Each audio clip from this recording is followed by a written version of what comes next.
ये देखिए हिसाब है, यह जो है आपको नवोदय में भी काम आ जाएगा और रेलवे ग्रुप डी में भी काम आ जाएगा।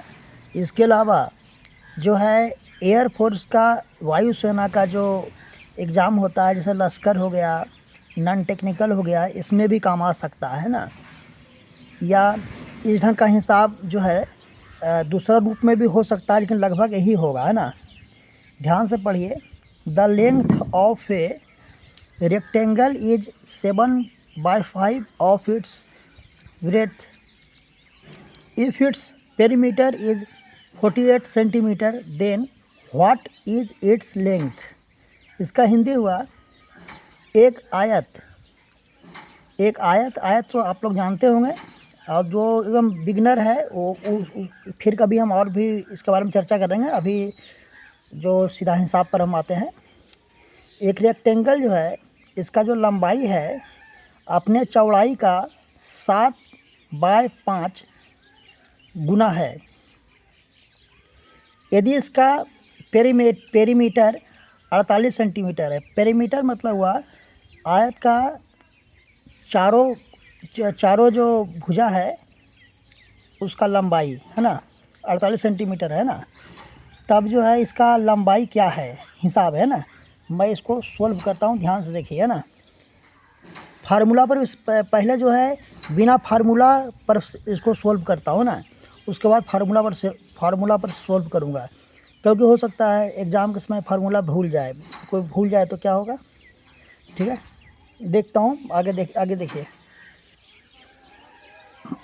ये जो हिसाब है, मैंने एक सबसे पहले रेक्टेंगल, देखिए एक होता है शॉर्ट में बनाना, हम शॉर्ट में नहीं बना रहे हैं फ़िलहाल, क्योंकि अभी आपको हम समझा रहे हैं। समझने के बाद हम शॉर्टकट विधि भी बताएंगे, लेकिन अभी नहीं, है ना। क्योंकि शॉर्टकट के चक्कर में आप मूल इसका बेसिक नहीं समझ पाइएगा, ठीक है। रेक्टेंगल से आप लोग परिचित होंगे। यदि नहीं होंगे, कोई बेसिक एकदम बिगिनर है तो नीचे कमेंट कीजिएगा, हम उस पर भी वीडियो बनाएंगे। और मैं इसको सोल्व कर रहा हूँ। सोल्व करने के बाद जिसे नहीं समझ में आएगा वो भी कमेंट कीजिएगा, मैं दोबारा इस पर चर्चा करूँगा कि और ज़्यादा सरल में बच्चा समझे, ठीक है। ये रेक्टेंगल का फिगर बनाया।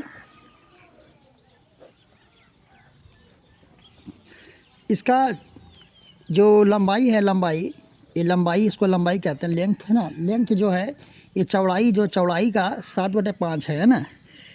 तो मान लिया कि ए बी सी डी, ठीक है। ये जो है ये इसका लंबाई अब मुझे पता नहीं है, तो इसको x मान लिए। कितना मान लिया, x। जब x मान लिए तो ये जो है 7/5 गुना है ना, यानी कि x का 7/5 गुना 7/5 है ना, यानी कि लंबाई हो गया 7x/5 है ना, ठीक है। अब इसका पेरीमीटर जो है, पेरीमीटर 48 है ना, यानी कि ए चारों को यदि जोड़ देते हैं, चारों भुजा को यदि हम जोड़ देते हैं तो 48 आएगा, है ना। यानी कि x + x + 7x/5 = 48, है ना, ठीक है। आगे देखिए, अब इसको मैं ऐड कर रहा हूँ, है ना।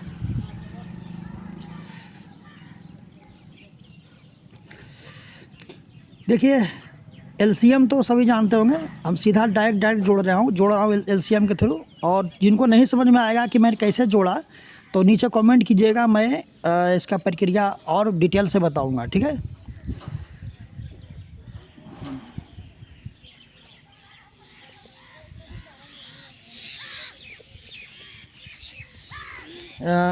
फाइव 10 है ना, 17, 18, 19, 20, 21, 22, 23, 24 x/5 = 48, ठीक है। देखिए 48 और x का वैल्यू हो जाएगा 48 कटा डिवाइड किए आया 10, है ना, 10 सेंटीमीटर, यानी x का मान हुआ 10, है ना। तो इसका लेंथ निकालना, लेंथ, है ना। लेंथ होगा, लेंथ का इतना था ना, ठीक है। तब 7×10/5 यानी 14 सेंटीमीटर इसका आंसर होगा। ठीक है, 14 सेंटीमीटर होगा। अब जो है मैं किस तरह से बनाया, जो बिगिनर है शायद वो नहीं समझे होंगे, तो नहीं समझे हैं ना, तब जो है नीचे कमेंट कीजिए, इसको और डिटेल से मैं समझाऊंगा। ठीक है, और हमारे चैनल को सब्सक्राइब कीजिए और हमारे परिवार का सदस्य बनिए, ताकि हम अधिक से अधिक वीडियो बना करके आप लोग को जो है सफलता तक पहुंचाऊं, यही हमारा सोच है। और मेरा परिचय शायद आप लोग नहीं जानते होंगे, तो जान लीजिए, मैं एक सरकारी कर्मचारी हूं और मैं भी कभी जो है ट्यूशन वगैरह पढ़ाया करता था, और बहुत से गरीब बच्चे को भी मैं देखा, और मैं खुद गरीबी से गुजरा हूं। और मैं चाहता हूं कि नहीं, लोग जो है ज़्यादा समझ बढ़े और जॉब में जाए। ठीक है, और जो मैं भी कुछ मुश्किलों से होकर गुजरा हूँ ज़िंदगी में, और मैं चाहता हूँ कि लोग सफल हो, है ना। ठीक है, ज़्यादा वीडियो का समय नहीं लूँगा, वीडियो लंबा हो जाएगा। अब नीचे कमेंट कीजिए, जो भी परेशानी होगा हम और भी डिटेल से बताएंगे, है ना। जी बहुत बहुत धन्यवाद, है ना।